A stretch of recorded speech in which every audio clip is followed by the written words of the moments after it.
श्री सत्यनारायण व्रत की कथा। प्रथम अध्याय।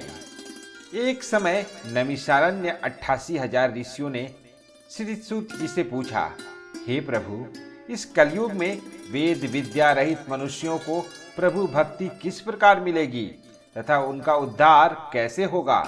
इसीलिए हे मुनि श्रेष्ठ, कोई ऐसा व्रत कहिए जिससे थोड़े समय में पुण्य प्राप्त होवे तथा मनवांछित फल मिले। ऐसी कथा सुनने की हमारी इच्छा है।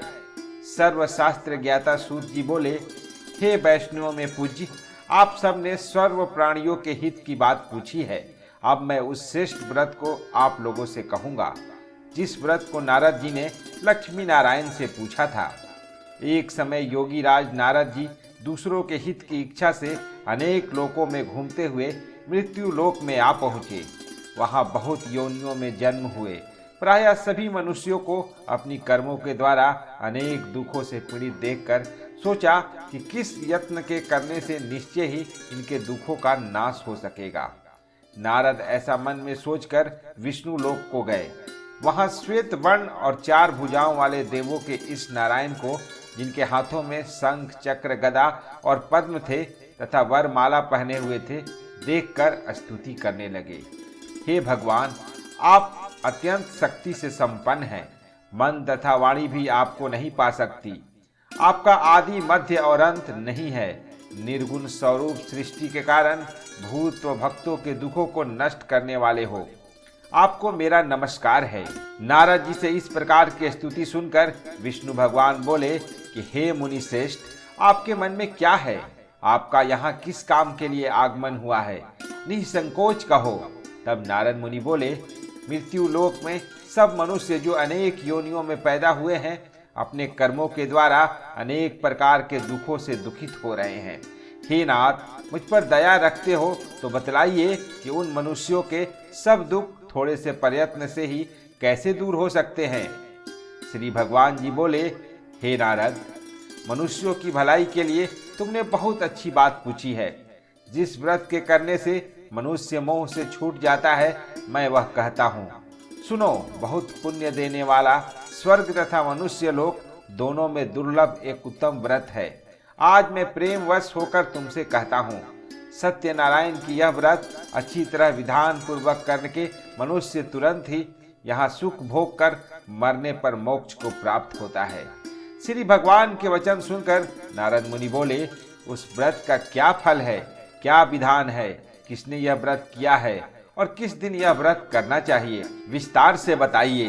भगवान बोले, दुख शोक आदि को दूर करने वाला, धन्य धान्य को बढ़ाने वाला, सौभाग्य तथा संतान को देने वाला यह व्रत सब स्थानों पर विजयी करने वाला है। भक्ति और श्रद्धा के साथ किसी भी दिन मनुष्य श्री सत्यनारायण भगवान की शाम के समय ब्राह्मणों और बंधुओं बांधवों के साथ धर्म परायण होकर पूजा करे। भक्ति भाव से नैवेद्य केले का खम्भ, घी, दूध और गेहूं का चूर्ण सवाया लेवे।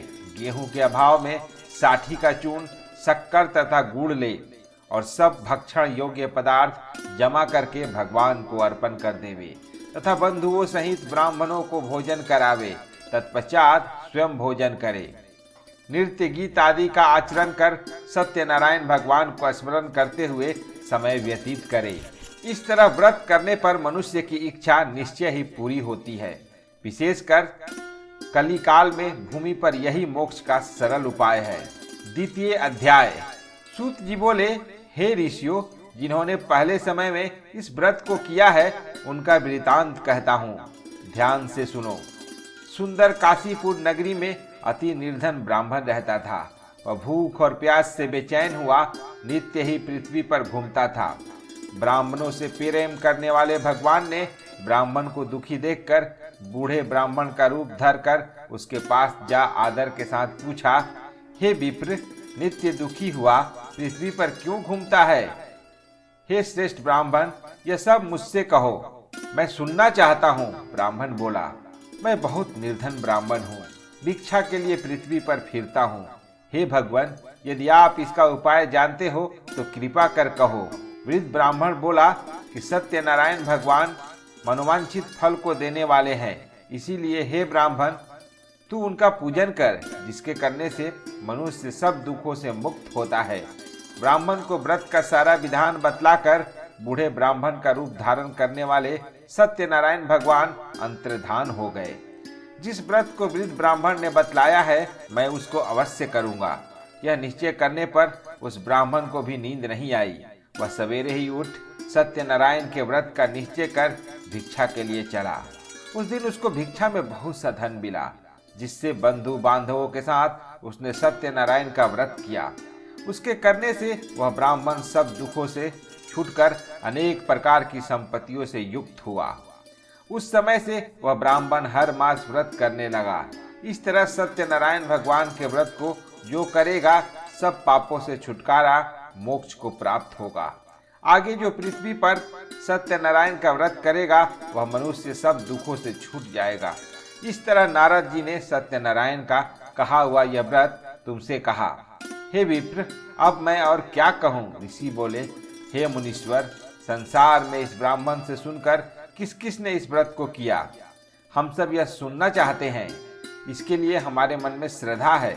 सूत जी बोले, हे मुनियों, जिसने इस व्रत को किया है वह सब सुनो। एक समय वह ब्राह्मण धन और ऐश्वर्य के अनुसार बंधु बांधवों के साथ व्रत करने को तैयार हुआ। उसी समय एक लकड़ी बेचने वाला बूढ़ा आदमी आया और बाहर लकड़ियों को रखकर ब्राह्मण के मकान में गया। प्यास से दुखी लकड़हारा उनको व्रत करते देखकर ब्राह्मण को नमस्कार करके पूछने लगा कि आप यह क्या कर रहे हैं और इसके करने से क्या फल मिलता है? कृपा करके मुझसे कहो। ब्राह्मण ने कहा, सब मनोकामनाओं को पूरा करने वाला यह सत्यनारायण भगवान का व्रत है। इसकी ही कृपा से मेरे यहाँ धन धान्य आदि की वृद्धि हुई है। ब्राह्मण से व्रत के बारे में जानकर लकड़हारा बहुत प्रसन्न हुआ। चरणामृत ले और प्रसाद खाने के बाद अपने घर को आया। लकड़हारे ने मन में इस प्रकार का संकल्प किया कि आज ग्राम में लकड़ी बेचने से जो धन मिलेगा, उसी से सत्यनारायण देव का उत्तम व्रत करूंगा। यह मन में विचार कर वह बूढ़ा लकड़हारा लकड़ियां अपने सिर पर रखकर जिस नगर में धनवान लोग रहते थे, वो ऐसे सुंदर नगर में गया। उस दिन वहां पर बूढ़े को उन लकड़ियों का दाम पहले दिनों से 4 गुना मिला। तब वो बूढ़ा लकड़हारा दाम ले और प्रति प्रसन्न होकर पक्के केले की फली, शक्कर, घी, दूध, दही और गेहूं का चूर्ण इत्यादि सत्यनारायण भगवान के व्रत की कुल सामग्रियों को लेकर अपने घर गया। फिर उसने अपने भाइयों को बुलाकर विधि के साथ भगवान का पूजन और व्रत किया। उस व्रत के प्रभाव से बूढ़ा लकड़हारा धन धान्य आदि से युक्त हुआ और संसार के समस्त सुख भोग कर वैकुंठ को चला गया। तीसरा अध्याय। श्री सूत जी बोले, हे श्रेष्ठ मुनियों, अब मैं आगे की एक कथा कहता हूँ। प्राचीन काल में उल्का मुख नाम का एक महान ज्ञानी राजा था। वह जितेंद्रिय और सत्य वक्ता था। प्रतिदिन मंदिरों में जाता तथा गरीबों को धन देकर उनके दुख दूर करता था। उसकी पत्नी कमल के समान सुंदर मुख वाली और सती साध्वी थी। एक दिन भद्रशिला नदी के तट पर वे दोनों विधि विधान सहित श्री सत्यनारायण भगवान का व्रत कर रहे थे। उस समय वहां साधु नामक एक वैश्य आया। उसके पास व्यापार के लिए बहुत सा धन था। वह वैश्य नाव को नदी किनारे पर ठहरा कर राजा के पास आया। राजा को व्रत करते हुए देखकर उसने विनम्रता पूर्वक पूछा, हे राजन, यह आप क्या कर रहे हैं? मेरी सुनने की इच्छा है। कृपया आप यह मुझे भी समझाइए। महाराज उल्कामुख ने कहा, हे साधु वैश्य, मैं अपने बंधु बांधवों के साथ पुत्र की प्राप्ति के लिए श्री सत्यनारायण भगवान का व्रत व पूजन कर रहा हूँ। राजा के वचन सुनकर साधु नामक वैश्य ने आदर से कहा, हे राजन, मुझे भी इसका संपूर्ण विधि विधान बताएं। मैं भी आपके कहे अनुसार इस व्रत को करूंगा। मेरी भी कोई संतान नहीं है। मुझे विश्वास है कि उस उत्तम व्रत को करने से अवश्य ही मुझे भी संतान होगी। राजा से व्रत के सब विधान सुन व्यापार से निवृत्त हो वह वैश्य सुरपूर्वक अपने घर गया। उसने अपनी पत्नी को संतान देने वाले उस व्रत के विषय में सुनाया और प्रण किया कि जब वे मेरे संतान होगी तब मैं इस व्रत को करूंगा। वैश्य ने यह वचन अपनी पत्नी लीलावती से भी कहे। एक दिन उसकी पत्नी लीलावती श्री सत्यनारायण भगवान की कृपा से गर्भवती हो गई। 10वें महीने में उसने एक अति सुंदर कन्या को जन्म दिया। दिनों दिन वह कन्या इस तरह बढ़ने लगी जैसे शुक्ल पक्ष का चंद्रमा बढ़ता है। कन्या का नाम उन्होंने कलावती रखा। तब लीलावती ने मीठे शब्दों में अपने पति को याद दिलाया कि आपने जो भगवान का व्रत करने का संकल्प किया था, अब आज उसे पूरा कीजिए। साधु वैश्य ने कहा, हे प्रिय, मैं कलावती के विवाह पर इस व्रत को करूंगा। इस प्रकार अपनी पत्नी को आश्वासन दे वह व्यापार करने विदेश चला गया। कलावती पितृगृह में वृद्धि को प्राप्त हो गई। लौटने पर साधु ने जब नगर में सखियों के साथ अपनी वयस्क होती पुत्री को खेलते देखा तो उसे उसके विवाह की चिंता हुई। तब उसने एक दूत को बुलाकर कहा कि उसकी पुत्री के लिए कोई सुयोग्य वर देखकर लाए। दूत साधु नामक वैश्य की आज्ञा पाकर कंचन नगर पहुंचा और देखभाल कर वैश्य की कन्या के लिए एक सुयोग्य वणिक पुत्र ले आया। उस सुयोग्य लड़के के साथ साधु नामक वैश्य ने अपने बंधु बांधवों सहित प्रसन्नचित होकर अपनी पुत्री का विवाह कर दिया। दुर्भाग्य से वह विवाह के समय भी सत्यनारायण भगवान का व्रत करना भूल गया। इस पर श्री सत्यनारायण भगवान अत्यंत क्रोधित हो गए।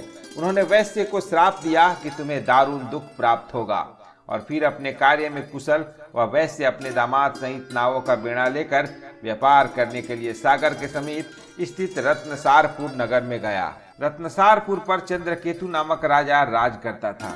दोनों ससुर जमाई चंद्रकेतु राजा के उस नगर में व्यापार करने लगे। एक दिन भगवान सत्यनारायण की माया से प्रेरित एक चोर राजा चंद्रकेतु का धन चुराकर भाग रहा था। राजा के दूतों को अपने पीछे तेजी से आते देखकर चोर ने घबराकर राजा के धन को वैश्य की नाव में चुपचाप रख दिया, जहां वे ससुर जमाई ठहरे हुए थे, और भाग गया। जब दूतों ने उस वैश्य के पास राजा के धन को रखा देखा तो उन्होंने उन ससुर दामाद को ही चोर समझा। वे उन ससुर दामाद दोनों को बांध कर ले गए और राजा के समीप जाकर बोले, आपका धन चुराने वाले ये दो चोर हम पकड़ कर लाए हैं, देखकर आज्ञा दे। तब राजा ने बिना उस वैश्य की बात सुने उन्हें कारागार में डालने की आज्ञा दे दी। इस प्रकार राजा की आज्ञा से उनको कारावास में डाल दिया गया तथा उनका सारा धन भी छीन लिया गया। सत्यनारायण भगवान के श्राप के कारण उस वैश्य की पत्नी लीलावती व पुत्री कलावती भी घर पर बहुत दुखी हुई। उनका सारा धन चोर चुरा कर ले गए। मानसिक व शारीरिक पीड़ा तथा भूख प्यास से अति दुखी हो भोजन की आस में कलावती एक ब्राह्मण के घर गई। उसने ब्राह्मण को श्री सत्यनारायण भगवान का व्रत निधि पूर्वक करते देखा। उसने कथा सुनी तथा श्रद्धा पूर्वक प्रसाद ग्रहण कर रात को घर आई। माता ने कलावती से पूछा, हे पुत्री, तू अब तक कहाँ रही? मैं तेरे लिए बहुत चिंतित थी। माता के शब्द सुन कलावती बोली, हे माता, मैंने एक ब्राह्मण के घर श्री सत्यनारायण भगवान का व्रत होते देखा है और मेरी भी उस उत्तम व्रत को करने की इच्छा है। माता ने कन्या के वचन सुनकर सत्यनारायण भगवान के पूजा की तैयारी की। उसने बंधुओं सहित श्री सत्यनारायण भगवान का पूजन व व्रत किया और वर मांगा कि मेरे पति और दामाद शीघ्र ही घर लौट आए। साथ ही विनती की, हे प्रभु, अगर हमसे कोई भूल हो गई हो तो हम सबको अपराध क्षमा करो। श्री सत्यनारायण भगवान इस व्रत से प्रसन्न हो गए। उन्होंने राजा चंद्रकेतु को स्वप्न में दर्शन देकर कहा, हे राजन, जिन दोनों वैश्यों को तुमने बंदी बना रखा है वे निर्दोष हैं, उन्हें प्रातः ही छोड़ दो। उनका सब धन जो तुमने अधिग्रहित किया है लौटा दो, अन्यथा मैं तुम्हारा राज्य, धन, पुत्र आदि सब नष्ट कर दूंगा। राजा से ऐसे वचन कहकर भगवान अंतर्ध्यान हो गए और फिर प्रातः काल राजा चंद्रकेतु ने दरबार में सबको अपना स्वप्न सुनाया और सैनिकों को आज्ञा दी कि दोनों वैश्यों को कैद से मुक्त कर दरबार में ले आए। दोनों ने आते ही राजा को प्रणाम किया। राजा ने कोमल वचनों में कहा, हे महानुभाव, तुम्हें अज्ञानतावश ऐसा कठिन दुख प्राप्त हुआ है, अब तुम्हें कोई भय नहीं है, तुम मुक्त हो। इसके बाद राजा ने उनको नए नए वस्त्राभूषण पहनवाए तथा उनको जितना धन लिया था उससे दुगना लौटाकर आदर से विदा किया। दोनों वैश्य अपने घर को चल दिए थे। चतुर्थ अध्याय। सूत जी ने आगे कहा, वैश्य ने यात्रा प्रारंभ की और अपने नगर को चला। उनके थोड़ी दूर आगे बढ़ने पर दंडी वेशधारी श्री सत्यनारायण भगवान ने उसकी परीक्षा लेने हेतु उससे पूछा, हे वैश्य, तेरी नाव में क्या है? अभिमानी वणिक हंसता हुआ बोला, हे दंडी, आप क्यों पूछते हैं? क्या धन लेने की कामना है? मेरी नाव में तो बेल के पत्ते भरे हैं। वैश्य के ऐसे वचन सुनकर दंडी वेशधारी श्री सत्यनारायण भगवान बोले, तुम्हारा वचन सत्य हो। ऐसा कहकर वे वहां से चले गए और कुछ दूर जाकर समुद्र के तट पर बैठे गए। दंडी महाराज के जाने के पश्चात वैश्य ने नित्य क्रिया से निवृत्त होने के बाद नाव को ऊंची उठी देखकर अचंभा किया तथा नाव में बेल पत्ते आदि देखकर मूर्छित हो जमीन पर गिर पड़ा। मूर्छा खुलने पर अति शोक करने लगा।